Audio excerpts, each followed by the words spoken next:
Welcome to Grand Prix, your go-to channel for the fastest updates in Formula One. We've got 3 hot stories for you, so make sure to subscribe and hit the notification bell to stay ahead of the pack. Let's get started.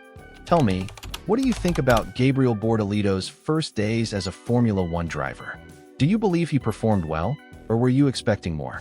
The Brazilian driver completed a total of 174 laps around the circuit, gaining valuable track time and gathering crucial data for his team. However, his progress was not without challenges, as he encountered some technical issues, particularly on the final day of testing.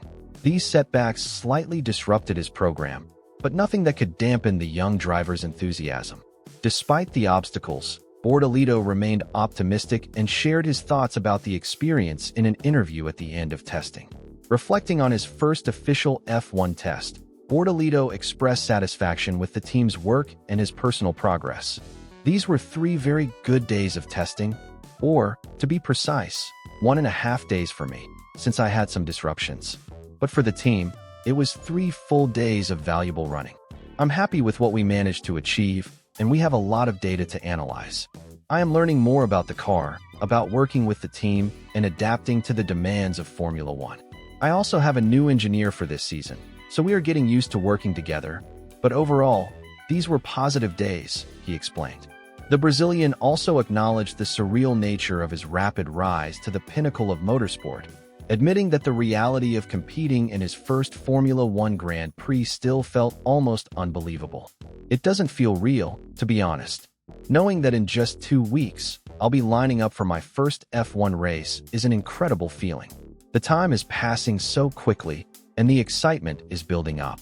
The idea that I will be on the grid with some of the best drivers in the world is something I've dreamed of for a long time, and now it's really happening, Bortoleto said with visible excitement. While the preseason test in Bahrain provided an important opportunity for the rookie to get acquainted with his car and the Formula One environment, his work is far from over. Following the conclusion of the test, Bortoleto confirmed that he will now head to Switzerland to spend additional time at Sauber's headquarters. There, he will work extensively in the team's simulator, analyzing the data collected over the 3 days of testing and refining his preparation ahead of his Formula One debut. The work doesn't stop here, he added. I'll be spending a lot of time in the simulator, going through everything we learned, working with the engineers to optimize the car, and making sure that I'm as prepared as possible for the first race. As the countdown to the season opener in Australia continues, Bortoleto's confidence and enthusiasm are evident. Despite the challenges of being a rookie in the world's most competitive motorsport category, he appears eager to embrace the challenge. His performance in testing may not have been headline-grabbing, but it was a solid foundation for the journey ahead.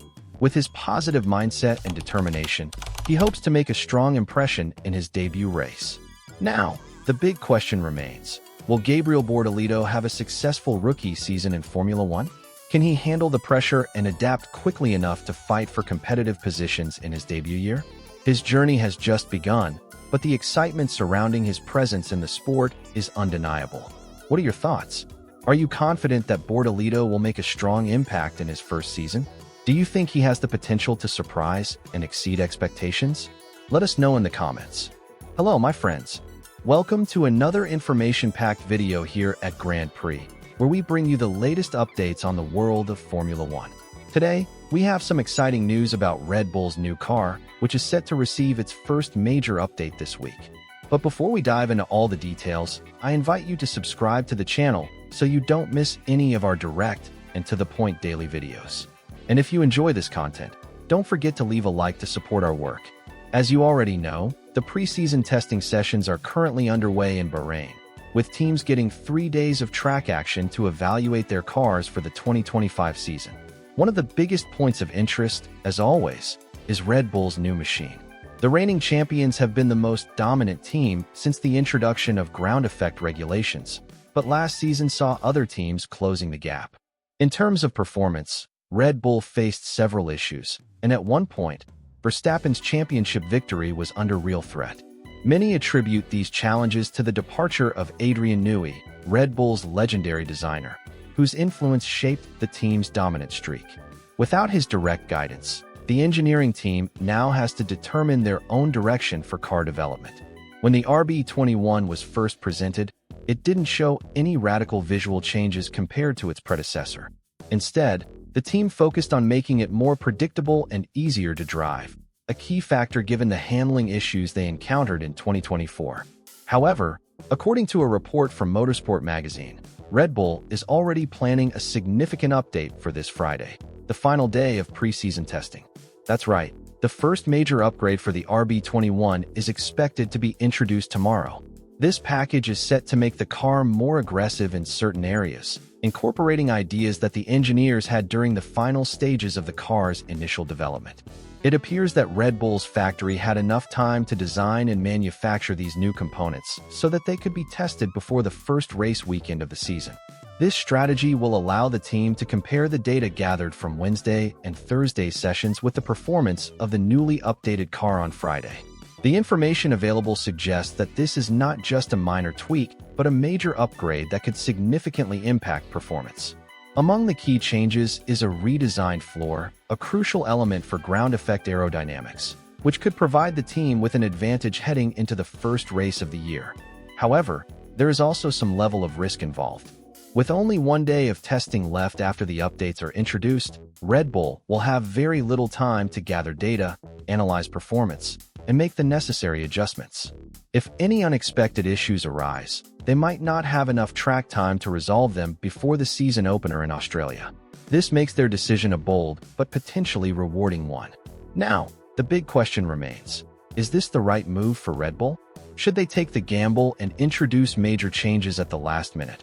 Or would it have been wiser to wait for the first few races before making significant modifications? Let us know your thoughts in the comments. What are your thoughts? Are you confident that Bortoleto will make a strong impact in his first season? Do you think he has the potential to surprise and exceed expectations? Let us know in the comments. One of last season's biggest controversies has resurfaced during preseason testing in Bahrain: the use of flexible wings, particularly rear wings.